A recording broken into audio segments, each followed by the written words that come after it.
I'm Jaden Kaler. I'm Shane Lemmel. I'm Jess Claycomb. Jess was out last week because he had pneumonia, so we missed him, but he's back now. So this week on the Upton Sports Talk, we're going to talk about how the playoffs are going so far and the predictions that we had last week and if they're right or wrong, where we see Zion going in the draft and how good we think he'll be. We also will be taking a look at the most unguardable player, who we believe that is. And we'll also be doing the top 5 NBA players today. So the playoffs so far have been pretty wild, except for 2 series, right? Well, even the Celtics game last night was pretty crazy. Did you guys watch that at all? Yeah, the Celtics game. I thought, honestly, the Pacers should have won that one, but 2 late-game miscommunications kind of messed them up, I think. Too much Kyrie, I think. Kyrie went off in the fourth, carried him. Celtics should probably win that pretty easy, that series.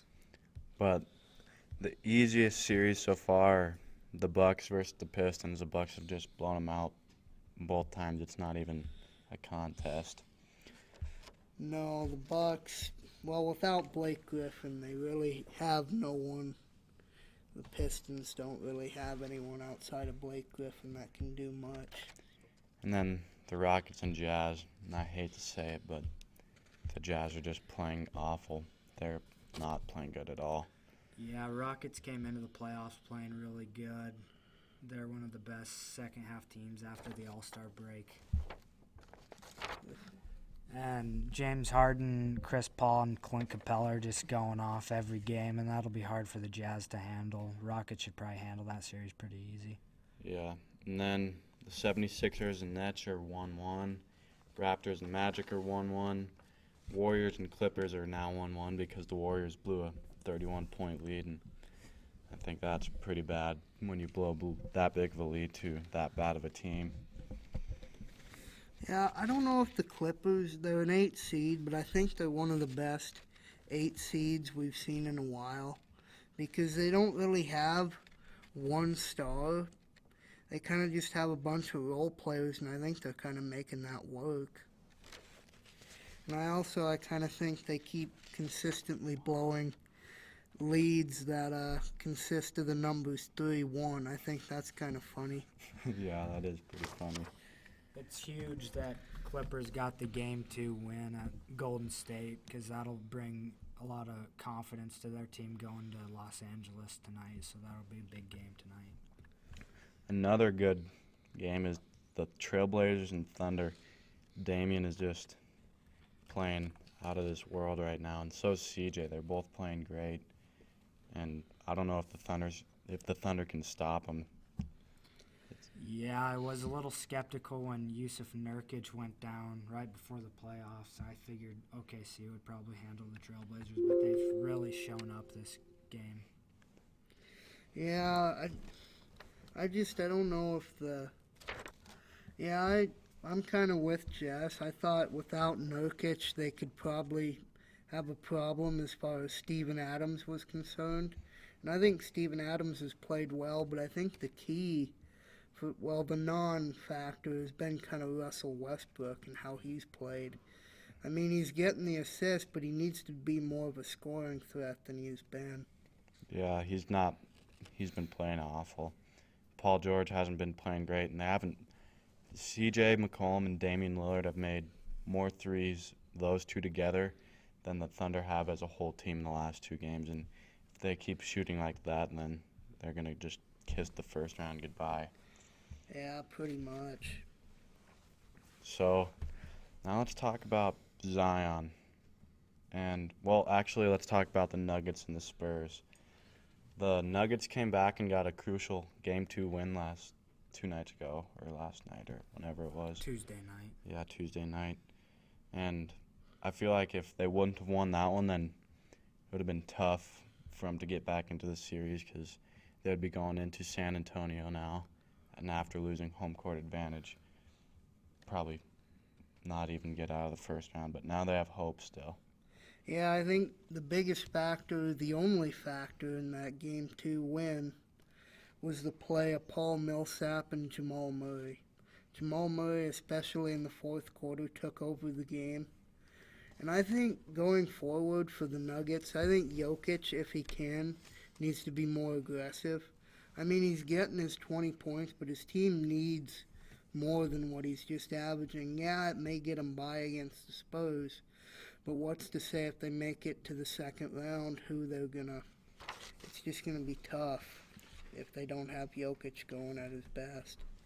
Yeah, Denver losing the first game of the series was kind of a big deal as they got the home court advantage this series, so they will have to get a big win at San Antonio somewhere along the line, hopefully tonight.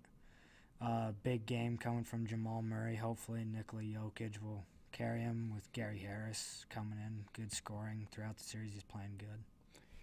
Yeah, but I don't think Jokic is playing as great as he could be. I mean, in Game 1, he could have went up a lot more times. He had a triple-double, which is pretty great, so he did matter in that game. But I think if he could have done what he usually did all year long, then they would have won that first game. Yeah, you're right. San Antonio's done a good job of sending double teams, and Jokic is kind of being scared by that, I think. So when Spurs don't send a double team, he's kind of still worried about that and passing out, but finding good looks for his teammates. But you're right, needs to be more aggressive probably throughout the rest of the series. Yeah, definitely. I echo what you just said. He's finding his teammates, he's creating for his teammates, but he's just not doing what I think he needs to do offensively to help him further move on. Yeah, and in Game 2, the Spurs had it won until Jamal Murray just started going off, so props to him on bringing the Nuggets back, scoring 21 in the fourth quarter after not scoring much in any other quarter of the game. But in the fourth quarter, he showed up and put him on his back, and now the series is tied 1-1. Yeah, without him, they wouldn't be going to the next round, possibly, or even have a chance. Oh, yeah, another series that is interesting is the Nets and 76ers. Nets got a big win at Philly, Game 1, buzzer beater by DJ Augustine. That was huge. He's got to play big for them if they want to have a chance in this series. Okay. Actually, Jess, that was the Magic and Raptors series. Yeah, DJ you're right. Augustine. I was looking at the wrong series there, but that was a good game. Kawhi Leonard went off in Game 2, so that'll be an interesting series going back to Orlando tomorrow night. But the 76ers and Nets, it has been decent so far. Yeah. The 76ers got a big win the other night, and do you think that's going to carry into Brooklyn? No, I honestly don't. It's a new venue, and I think Brooklyn plays well when they're at home. So I see Brooklyn taking Game 3, but who knows, Game 4, it could be different. Yeah, and I think most people had 76ers winning this series pretty easy. Nets barely made the playoffs by a game or two. And I think the X factor for the Nets will be Karis LeVert because he went off in Game 1, and that's how they got the W, so he'll have to be big throughout them in the series as long as D'Angelo Russell plays at his ability too. Yeah, I agree. So we're all pretty sure Zion's going to go number 1 in the draft. Well, he should. I mean, how can you not take him number 1 in the draft? He's the best player in his class, I believe. I think he could be the best player 3 or 4 years down the road from this draft. But as of right now, as far as all-around player, I like Ja Morant better. I mean, no question, I think just because of the hype, Zion will go number 1 overall.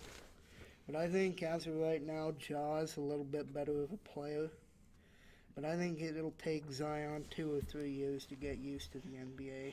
I don't think Ja's a better player. I just think he played on a worse team, so his stats are a little bit more inflated. If you look at it, Murray State is not Duke.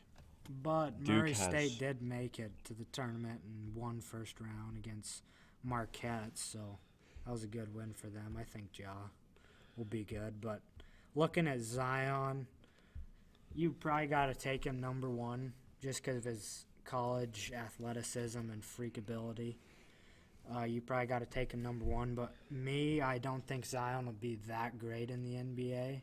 Looking at a 6'7" guy, he'll probably play small forward, I'd assume. And if you look at the people he goes up against, KD, LeBron, Kawhi Leonard. I think he's probably going to play a power forward, But he'd considering He'd he's be going to be the undersized power he'd be a forward. very But he's gonna undersized be- power forward. but he's though, going to be the considering. second heaviest player in the NBA. Heaviest, but he's but height is a height. You got power forwards now that are 6'10". yeah. Yeah, so but nobody can jump like Zion, so he might be a little bit short, but if he can go up there and still get the rebounds and stuff, he'll be just fine at the power forward position. that's true. And to put him at small forward, I don't think he has the same ability offensively as those other small forwards in the NBA. If you look at them, Yeah, because if you look at LeBron, LeBron's got a fadeaway. Zion doesn't have that. Kevin Durant's got the ability to shoot from way outside, and as of right now, Zion does not have that. Yeah, but Zion's bigger than both those guys weight-wise and more athletic, so he can go down into the paint against the smaller, less muscular men in the NBA and just take him, be a man down there and But- do what Shaq did maybe. But then No, that he creates a wouldn't. problem then, though. Because of his mediocre free throw shooting, all you can do, they can do what they did with Shaq, hack a Shaq. But he's not as bad as Shaq at the free throw line. no, he's not. And And he'll get in the He's- gym and work on it for this him summer. to be good, Zion, I think in the NBA, he needs to create for himself. You look at all the great NBA players today, or at least good NBA players today, can create for themselves offensively and create for others, which I think Zion will have to develop if he wants to be a good or better player in the NBA. But he can drive. I haven't At a seen anyone, decent and amount. no one stopped him yet. Yeah, but you could teams in the NBA you can play off of him. Like you see a lot of Ben Simmons doing that. And he's Playing still a off great Ben player. Simmons because he can create for himself and others as well, driving and kicking. Zion, I haven't seen much of the driving and creating for others. But Ben's college, jumper's yeah. more broke than Zion's. Well, they're Well, both that's broke, debatable. but Ben Simmons is a pretty good player in the NBA. But I see the difference between him and Zion as he can create. He can create for him and his teammates as well. So. What if Zion goes to a team that he doesn't have to create and he gets like a point guard like Dennis Smith Jr. who can create for him? Well, Dennis Smith Jr. is actually not a very good point guard. I would relate more to like, I don't know, someone else other than Dennis Smith Jr. Colin Sexton maybe. Yeah, that I wouldn't don't be a know. bad fit. Devin Colin Booker being a Sexton. 2 can create for others as well. I don't know. I don't know. I think he's going to be pretty good. I We'll think have he to has wait the and see potential, but I think really if he can his first develop. year will be underrated, underwhelming. Yeah, I agree. It'll be underrated because he's going to go It'll out be there and underwhelming. score Jay. 25 a He's game gonna and go 10 out rebounds. there and I could see about 8 and 2 as far as Oh, rebounds, my. points, and assists.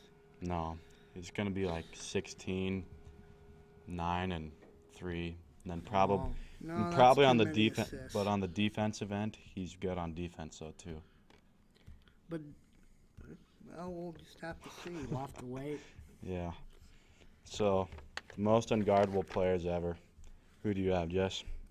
I got James Harden as the most unguardable player ever, just because his ability to create. He's probably the best ISO player you'll ever see, with his step back that some decipher will be a travel or not. It's not actually not a travel, or else the refs would look at it and call it more often. And that's pretty much the main. And this, people talk a lot about his defense being bad, but he's second in the league in steals this year behind Paul George. So he's up that even. And putting him in the pick and roll situation is unstoppable, especially having Clint Capella. He makes Clint Capella look like an all-star, which Clint Capella for any other team I think would be a mediocre player, but he's pretty dang good for Rockets, as James Harden makes him look really good, putting him in the pick and roll. he's unstoppable. Best ISO player ever, I think. I mean, I can agree with you. James Harden is one of the best and one of the most unguardable players ever. But when I think of unguardable, I think of Kevin Durant. Talking about a 7-footer with a shot. He can shoot anywhere in the gym. He can drive. He has the handles. He can do whatever he wants to anybody. And if you put a small forward on him, most of the time he's taller.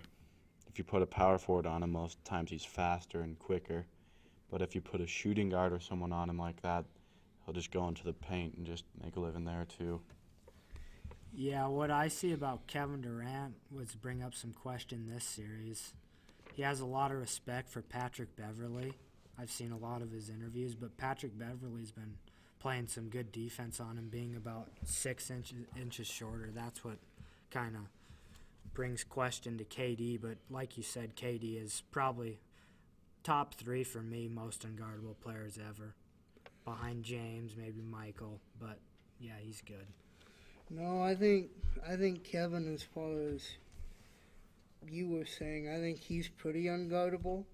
But like Jess was saying, that this series, Patrick Beverley has been kind of a defensive irritant for him. And like what you notice with KD, he likes to pull up a lot. And with Beverley, with his quick hands, Beverly's been able to kind of disrupt some of those pull-up options. Yeah. Do you remember, though, a couple of years ago, NBA Finals, or maybe it was last year, I'm not 100% sure, when KD was running down the court with the ball, pulled up, game was over. I know you remember that. You're a big LeBron fan. Well, yeah, but let's be honest, LeBron doesn't play defense like Patrick Beverley. So. Yeah. Who do you have most unguardable, Shane? Well, I think it's kind of close. Like, a lot of you guys would think Michael and KD and the newer guys. But I've seen, like, I kind of like the history of basketball. And what I kind of think, who I have, obviously, is James Harden. But who I believe is his close second is Larry Bird. Like, you see a bunch of... You just hear me out on this.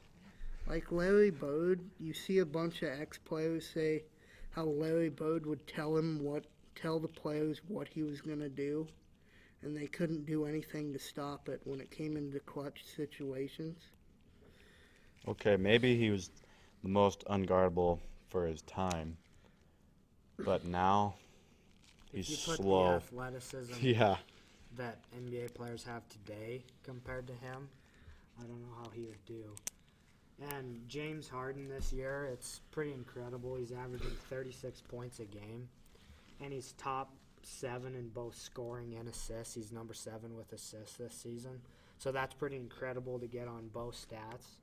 And this postseason, he's averaging a triple-double throughout his first 2 games, 30 points, 10 rebounds, and 10 assists a game. Shooting very good, 44 from the field and 43 from three-point and 87 from free throw. And that's what I think, matching up second round, he's the one that take down the Warriors second round just because there's no one that can guard him. But I think Klay Thompson could play a decent defense on him. He could hold him to about 28 a game maybe. Yeah, and then how are they going to play against the Warriors if they have Steph, Klay, and KD? Well, there's no one as unguardable as James Harden nowadays. So. Steph is pretty unguardable, though, too, when you think about it. Yeah, he's top 5 probably nowadays. Yeah. So, the top 5 NBA players today. Who do you got, Shane? My top 5, I think, I got LeBron number 1, obviously. Oh. And then James Harden number 2, he's coming up. I think Steph plays pretty good too. I think he's the engine of the Warriors. And I also, my 4th, I think would have to be Giannis. I think he's really ascended these past couple of years. And my 5th would be Russell Westbrook. And I mean, obviously that's not showing, he's not proving up to it in these playoffs as of yet, but I think because of his record, when he has a triple-double, and he's averaged a triple-double over the last 3 seasons, The Thunder's record is 81-18 when Westbrook has a triple-double. So that means they win 82% of their games when he has a triple-double. Yeah, but LeBron is not the best player anymore, Shane. Well, who would you suggest? Giannis. No. When you think of dude, LeBron's fallen rolls off. out of bed and averages 27. 27, 8, and 8. On a bad team, so stats could be inflated when he's the only guy. That's true. LeBron isn't the best player anymore. I think LeBron has a lot of haters, honestly. I don't And hate think LeBron. You two are two. No, I like LeBron, but he's not. I agree with Jaden what he said. Like Shane said earlier about, who'd you say that about? Inflation stats, bad I team. said Ja. Oh yeah, Ja Morant, but different situation. But I agree with Jaden saying LeBron's stats look so great because he's on a team that can't even make the. Well, if that team Play is it. so bad, how does he get those 8 assists if that team? Well, I mean, 8 assists isn't Because hard he to draws get so when you much get. attention. Yeah, NBA players are supposed to make shots. yeah.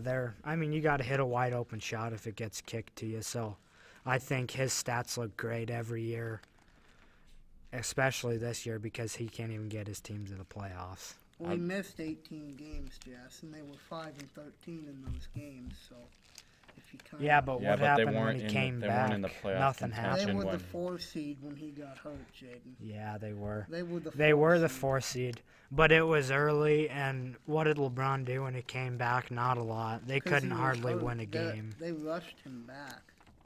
Okay, so he You still could would have see missed that. games and they still wouldn't make the playoffs. What? If they waited until he was 100% healthy, he still would have missed games. And they probably would have lost those games, right?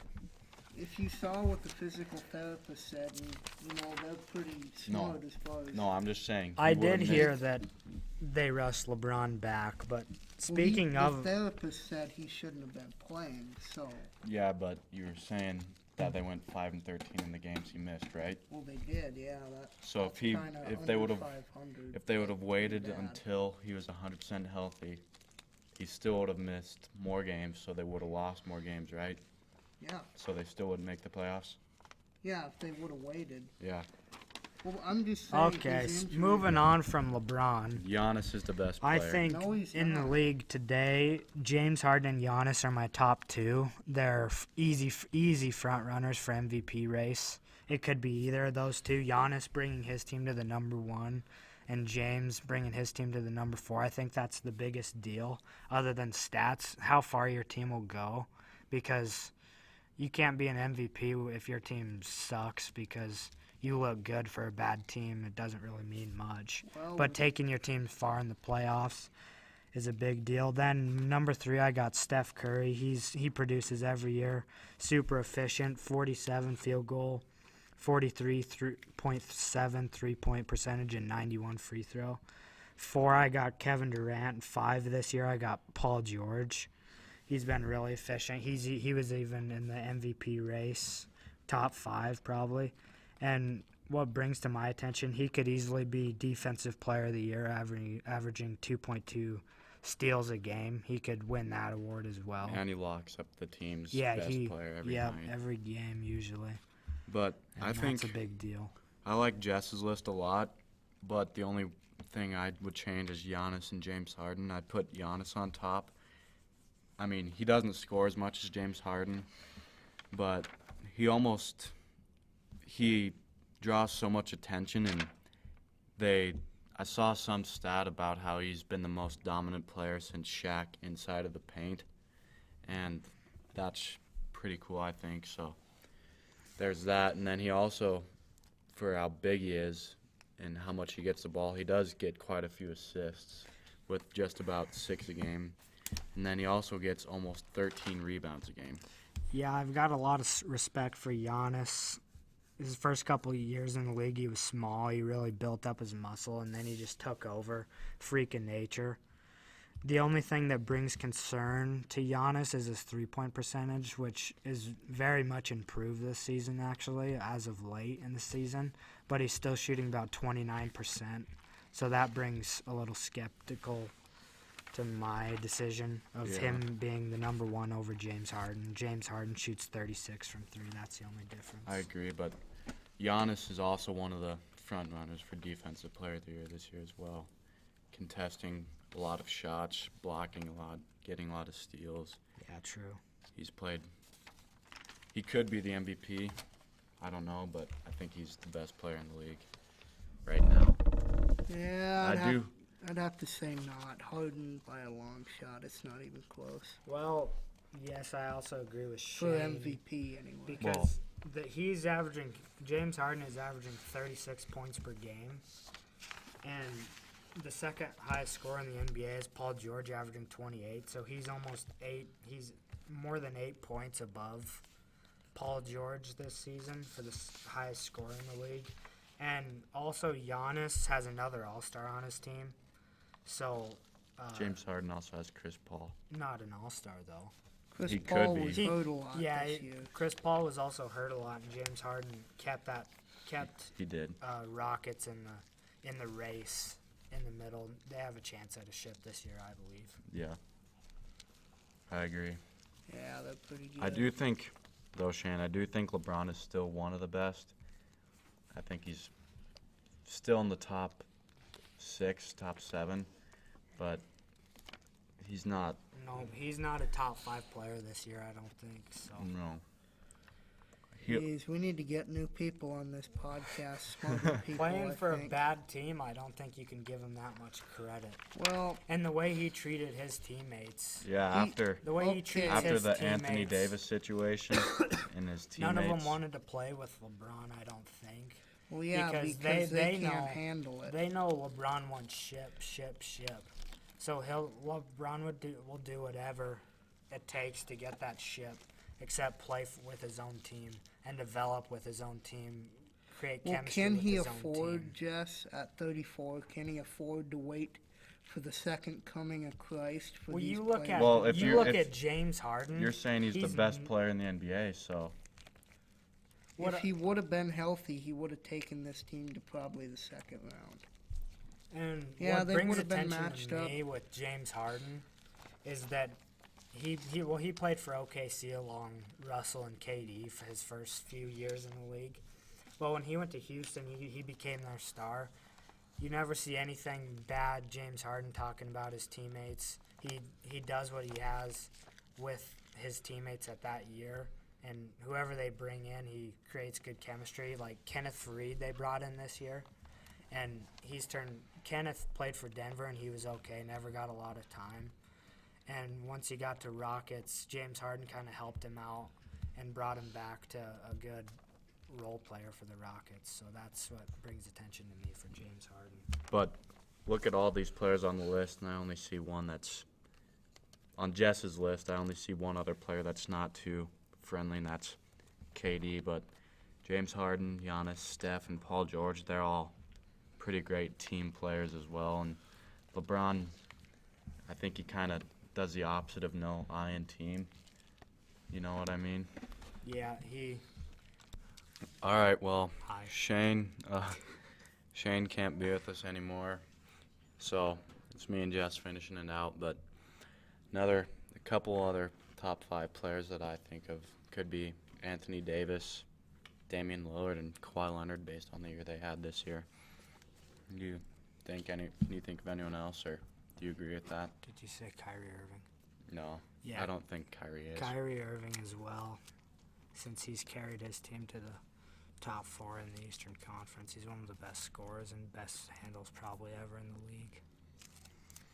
Yeah, I can agree. He's one of the best ball handlers, but he's on a good team, so I don't think that really.